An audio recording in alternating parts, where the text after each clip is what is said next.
Hello दोस्तों, आज के इस वीडियो में मैं आप लोगों को सेमेस्टर 2 का मेजर पेपर 3 का मोस्ट वीवीआई क्वेश्चन को बताने वाले हैं। ठीक है, जो कि आपके एग्ज़ाम में ये क्वेश्चन बहुत बार पूछा गया है। आप लोग प्रीवियस ईयर के क्वेश्चन को देख लीजिएगा, ये क्वेश्चन आप लोगों का आया है। ठीक है, तो ये क्वेश्चन हमारा वीवीआई हो गया है। तो आज का हमारा क्वेश्चन क्या है? क्वेश्चन है हमारा फिरोज शाह तुगलक के सुधारों एवं उसकी उपलब्धियों का वर्णन करें। ठीक है, फिरोज शाह तुगलक के सुधार यहाँ पे क्या था ये बताना है। ठीक है, पहला पॉइंट, और इसकी उपलब्धि क्या है ये बताना है। तो आप लोगों को सुधार और इसकी उपलब्धि के बारे में दोनों सेम तरीक़ा से इसको बताया जाएगा। ठीक है, तो सबसे पहले आप लोग को एक चीज़ बता देना चाहते हैं, जैसे कि आप लोग पिछले वीडियो में आप लोग को क्या बताया गया था। पिछले वीडियो में आप लोगों को बताया गया था मोहम्मद बिन तुगलक के बारे में। ठीक है, तो यहाँ पे आप लोगों का दिल्ली सल्तनत में जो हमारा तीसरा जो वंशज आया है वो तुगलक वंश है। ठीक है, तो तुगलक वंश में आप लोगों को हम गयासुद्दीन जो पहला था गयासुद्दीन था, फिर ये तो पढ़ाए नहीं क्योंकि सिलेबस में नहीं है। और दूसरा हमारा क्या था? दूसरा है हमारा मोहम्मद बिन तुगलक। ठीक है, ये था हमारा दूसरा शासक तुगलक वंश का मोहम्मद बिन तुगलक। उसके बाद आता है हमारा तीसरा में कौन?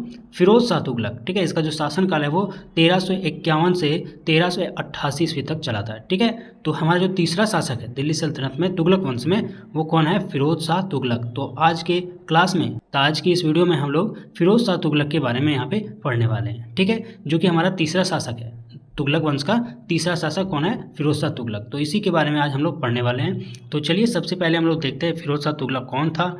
उसके बाद हम लोग इसका जीवन परिचय और इसका जो सुधार था, उपलब्धि था, वो हम लोग देखेंगे। ठीक है, तो यहाँ पे हम लोग देखते हैं क्वेश्चन आप लोग को तो बता दिया कि फिरोज शाह तुगलक के सुधारों एवं उसकी उपलब्धियों का वर्णन करें। ठीक है, इसका जो सुधार क्या था और इसकी जो उपलब्धि क्या थी इसके बारे में यहाँ पे बताना है। तो सबसे पहले हम लोग इसका प्रारंभिक जीवन के बारे में अध्ययन करेंगे। ठीक है, तो फिरोज शाह तुगलक का जन्म 1309 ईस्वी में हुआ था। ठीक है, फिरोज शाह तुगलक का जन्म कब बोल रहा है? 1309 ईस्वी में हुआ था। ठीक है, उनके पिता का नाम मलिक रज्जब था। ठीक है, उनके पिता का नाम क्या था? मलिक रज्जब। ठीक है, जो गयासुद्दीन तुगलक तुगलक वंश के संस्थापक थे। ठीक है, जो गयासुद्दीन तुगलक के छोटे भाई थे।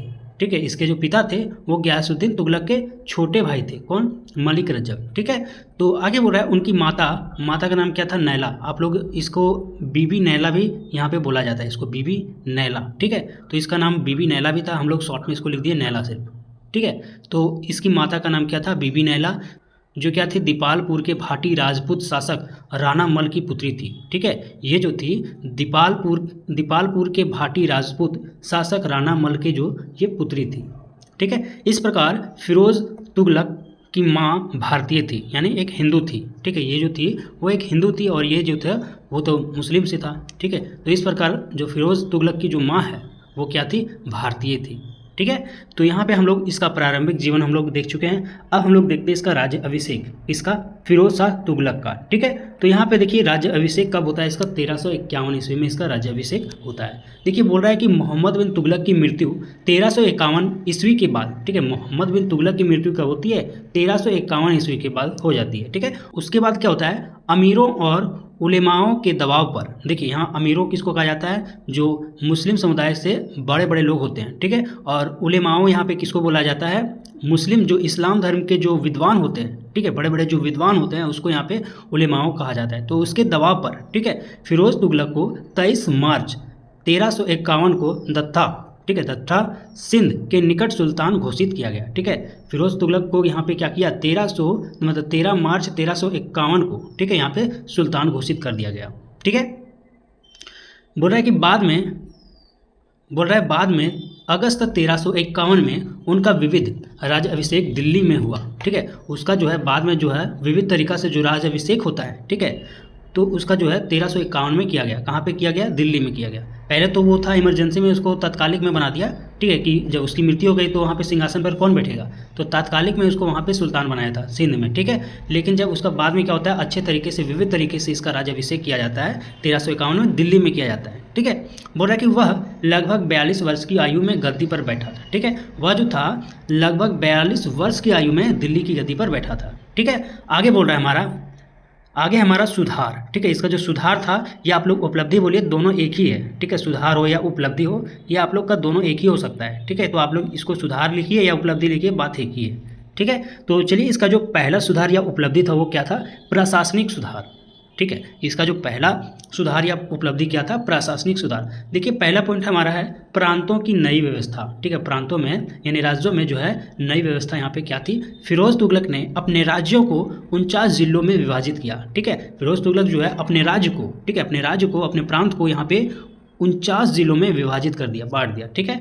और प्रत्येक जिलों के लिए अधिकारियों को नियुक्त किया, ठीक है। और प्रत्येक जिले में अधिकारी नियुक्त किया, ठीक है। हर जिला में यहाँ पे अधिकारी को यहाँ पे नियुक्त किया, ठीक है। आगे हमारा दूसरा पॉइंट है कर प्रणाली। इसका जो कर प्रणाली था वो कैसा था, उन्होंने लोगों को, ठीक है, उन्होंने लोगों को दुख दर्द को कम करने के लिए अनेक गलत और अनावश्यक करों को समाप्त कर दिया, ठीक है। जो उसको दुख देता था, जो कर से गरीबों को दुख होता था, उसको क्या कर दिया, कम कर दिया। और अनेक जो गलत कर होते थे, ठीक है, गैर कानूनी जो कर होते थे उसको समाप्त कर दिया। और अनावश्यक जो कर होता था, ठीक है, उसको भी यहाँ पे इन्होंने समाप्त कर दिया, ठीक है। इसका जो प्रशासनिक सुधार था बहुत ही अच्छा था।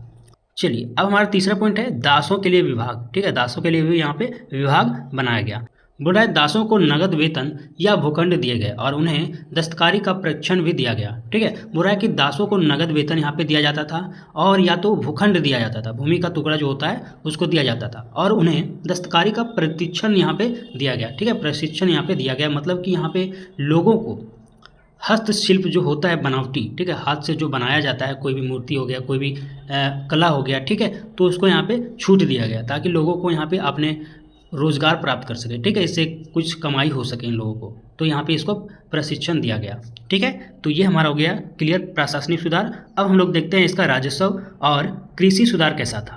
हो रहा है कि पहला पॉइंट हमारा है उन्होंने सिंचाई के लिए कई बड़ी नहरों का निर्माण करवाया, ठीक है। उन्होंने क्या किया, सिंचाई के लिए, ठीक है, खेती के लिए क्या किया, बड़े बड़े नहरों का निर्माण करवाया जिससे कृषि उत्पादन में वृद्धि हो सके, ठीक है। जिससे क्या होता है, कृषि जो उत्पादन है उसमें बढ़ाव हो सके, ठीक है।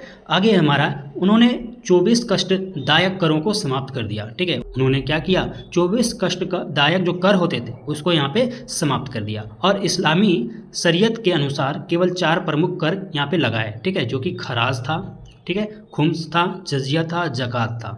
ये सब जो कर है ये सब लगाया गया, ठीक है, प्रमुख कर था। अब हमारा तीसरा पॉइंट, जजिया को उन्होंने ब्राह्मणों पर भी लागू किया, ठीक है, जिसके कारण उन्हें एक कट्टर धार्मिक शासक भी माना जाता है। देखिए फिरोज शाह तुगलक जो था वो एक कट्टर सुन्नी मुसलमान था, ठीक है। जो उन्होंने क्या किया, जजिया को उन्होंने ब्राह्मणों पर भी लागू कर दिया, ठीक है, ब्राह्मणों पर। पहले तो ब्राह्मण पर नहीं लागू होता था लेकिन अब यहाँ पे क्या होने लगा, ब्राह्मणों पर इसको भी लागू कर दिया, ठीक है। अब हमारे यहाँ पे तीसरा पॉइंट हमारा क्या है, जन कल्याण और लोक निर्माण कार्य, ठीक है। तीसरा हमारा है जन कल्याण, ठीक है, जन मतलब लोगों का यहाँ पे कल्याण हुआ, ठीक है। और लोक निर्माण यानी बड़ी बड़ी इमारतें जो होती है उसको यहाँ पे बनाया गया, ठीक है। बोल रहा है कि पहला पॉइंट हमारा है उन्होंने 300 से अधिक नए नगरों की स्थापना की, ठीक है। उन्होंने क्या किया, 300 से अधिक नगरों की, नए नगरों की, ठीक है, नए नगरों की यहाँ पे स्थापना किया गया, ठीक है। फिरोज ने कई नियोजित और सुंदर शहरों की स्थापना किया, ठीक है। फिरोज जो है वो कई नियोजित और सुंदर शहर का यहाँ पे स्थापना किया जिनमें भव्य इमारतें, मस्जिदें, मकबरे, मदरसे, विश्राम गृह, अस्पताल, तालाब, बांध और बाग शामिल था, ठीक है। बहुत सारे यहाँ पे इन्होंने इमारतों की स्थापना किया, ठीक है। अब हमारा है दूसरा पॉइंट यहाँ पे बोल रहा है दिल्ली के चारों ओर हिसार, फिरोजा, फिरोजपुर और फतेहाबाद जैसे शहर उनके द्वारा स्थापित किए गए, ठीक है। दिल्ली के चारों ओर जो यहाँ पे आप लोगों को दिखता है ना, जैसे कि यहाँ पे क्या बोल रहा है, हिसार, फिरोजा, फिरोजपुर और फतेहाबाद जो यहाँ पे शहर है, ठीक है, उनके द्वारा ही यहाँ पे स्थापित किया गया था, ठीक है, दिल्ली में। चलिए ये हमारा तीसरा हो गया क्लियर। अब हम लोग देखते हैं चौथा पॉइंट बोल रहा है हमारा, चौथा जो उपलब्धि बोलिए या सुधार बोलिए, बोल रहा है कि भवनों का निर्माण एवं जीर्णोद्धार, ठीक है। मतलब कि यहाँ पे भवनों का निर्माण करवाया गया और जो टूटी फूटी जो इमारतें होती थी, ठीक है, उसको यहाँ पे पुनर्निर्माण करवाया गया, ठीक है, उसको फिर से बनाया गया। चलिए बोल रहा है कि उन्होंने नए भवनों के साथ साथ पुराने और महत्वपूर्ण भवनों का भी जीर्णोद्धार करवाया, ठीक है, जिनमें दिल्ली का कुतुब मीनार, पुरानी दिल्ली की जामा मस्जिद, शमसी तालाब, अलाई दरवाज़ा और इल्तुतमिशी मदरसा, ये सब जो है प्रमुख थे, ठीक है। उन्होंने क्या किया, नए भवनों के साथ साथ जो पुराने भवन थे उसका भी यहाँ पे मरम्मत करवाया, ठीक है। मरम्मत करवाया इसी का अर्थ होता है मरम्मत करवाना, ठीक है। जिनमें दिल्ली का कुतुब मीनार था, ठीक है, पुरानी दिल्ली की जो जामा मस्जिद थी, ठीक है, शमसी तालाब था, अलाई दरवाज़ा था और इल्तुतमिश का जो मदरसा था, ठीक है, उसको भी यहाँ पे इन्होंने मरम्मत करवाया, बनवाया, ठीक है। चलिए ये हमारा क्लियर हो गया। अब पांचवा इसका उपलब्धि क्या है, सैन्य व्यवस्था, ठीक है। इसका सैन्य व्यवस्था क्या था, फिरोज ने सैनिकों को पुनः जागीर के रूप में वेतन देना शुरू कर दिया, ठीक है। फिरोज ने सैनिकों को फिर से यहाँ पे जागीर के रूप में वेतन देना शुरू कर दिया। उन्होंने सैन्य पदों को वंशानुगत बना दिया। ठीक है, जो चले आ रहा है उसी को यहाँ पे वंशानुगत बना दिया। ठीक है, हालांकि इसका सैनिकों की योग्यता की जांच पर नकारात्मक असर पड़ा। ठीक है, बाद में क्या होता है, इसका जो है सैनिकों की जो योग्यता होती है, जो जवान नियम कानून होता है, जब जाँच होता है तो उसको यहाँ पे नकारात्मक प्रभाव पड़ता है। ठीक है, बहुत सारे लोगों को यहाँ पे नौकरी नहीं मिलती है। ठीक है, कोई भी अगर जाँच पड़ताल होने लगता है तो उसमें बहुत सारी बाधाएं आ जाती है। ठीक है, तो उसमें क्या होता है, इन लोगों को नकारात्मक प्रभाव यहाँ पे पड़ा था। ठीक है, अब इन लोग देखिए यहाँ पे अब मृत्यु जो है फिरोज शाह तुगलक का जो मृत्यु होता है वो कैसे होता है, कब होता है, ठीक है, कहाँ पे होता है, इसका मकबरा कहाँ बनाया जाता है। ठीक है, ये सभी हम लोग इसी वीडियो में देखने वाले हैं। ठीक है, तो देखिए बोल रहा है कि इसकी जो मृत्यु है, ठीक है, फिरोज शाह तुगलक की मृत्यु 20 सितंबर 1388 को दिल्ली में हुई थी। ठीक है, देखिए यहाँ पे बोल रहा है कि फिरोज शाह तुगलक की जो मृत्यु है वो 20 सितंबर 1388 ईस्वी को हुआ था। कहाँ पे हुआ था, दिल्ली में हुआ था। ठीक है, और उन्हें हौज खास परिसर में दफनाया गया।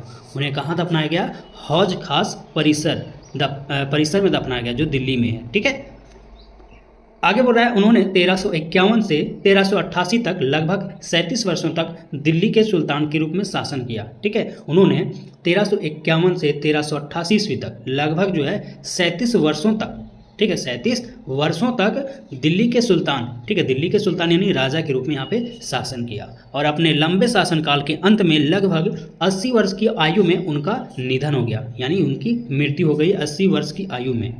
ठीक है, और आगे बोल रहा है उनकी मृत्यु के बाद तुगलक वंश का पतन तेजी से हुआ। ठीक है, जब उसकी फिरोज शाह तुगलक की यहाँ पे मृत्यु हो जाती है तो उसके बाद जो है तुगलक वंश की यहाँ पे जो पतन है, ठीक है, वहाँ से स्टार्ट होना शुरू हो जाता है। ठीक है, आगे तो आता है बहुत सारे शासक, लेकिन जो है यहाँ पे इसके बाद जो है बहुत तेज़ी से इसका पतन होने लगता है, किसका, तुगलक वंश का।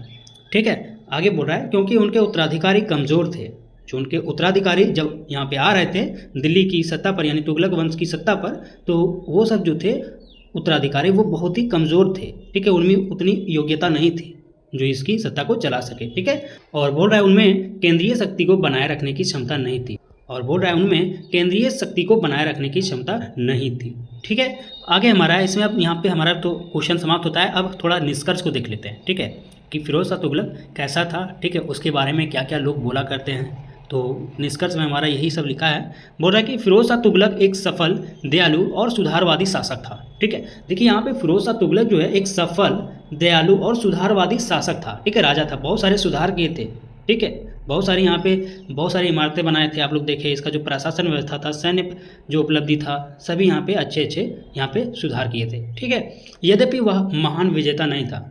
देखिए इसके शासन काल में जो है युद्ध नहीं होता है। ठीक है, कोई उतना युद्ध नहीं होता है जिसमें ये भी विजय हासिल कर पाते। ठीक है, तो ये जो थे एक महान विजेता तो नहीं थे, लेकिन इनकी जो प्रशासनिक सुधार थी, सामाजिक कल्याण थी, सिंचाई विस्तार और स्थापत्य निर्माण के कारण जो है इसे भारतीय इतिहास में एक आदर्श शासक के रूप में स्मरण किया जाता है। ठीक है, एक आदर्श, ठीक है, आइडियल शासक के रूप में इसको जो है याद किया जाता है। ठीक है, तो ये था हमारा फिरोज शाह तुगलक का इतिहास। ठीक है, तो यहाँ पे हम लोग का वीडियो समाप्त होता है। और अगर आप लोग को इस वीडियो के माध्यम से जरा सा भी नॉलेज प्राप्त हुआ हो तो प्लीज़ एक लाइक और सब्सक्राइब जरूर करें, ताकि आप लोगों के एक लाइक और सब्सक्राइब से हमें और आगे बढ़ने की मौका मिल सके। ठीक है, तो आप लोग जरूर से ज़रूर इसको लाइक कीजिएगा और दोस्तों में शेयर कीजिएगा, ताकि और भी आप लोग का जितना क्वेश्चन बचा है और हम लोग जल्द से जल्द करवा सकें। ठीक है, तो अगर आप लोग का इसका PDF चाहिए, अगर आप लोग को इसका PDF चाहिए तो PDF जो है हमारा वो टेलीग्राम चैनल पर मिल जाएगा। ठीक है, टेलीग्राम चैनल पर आप लोग को मिल जाएगा। टेलीग्राम चैनल जो है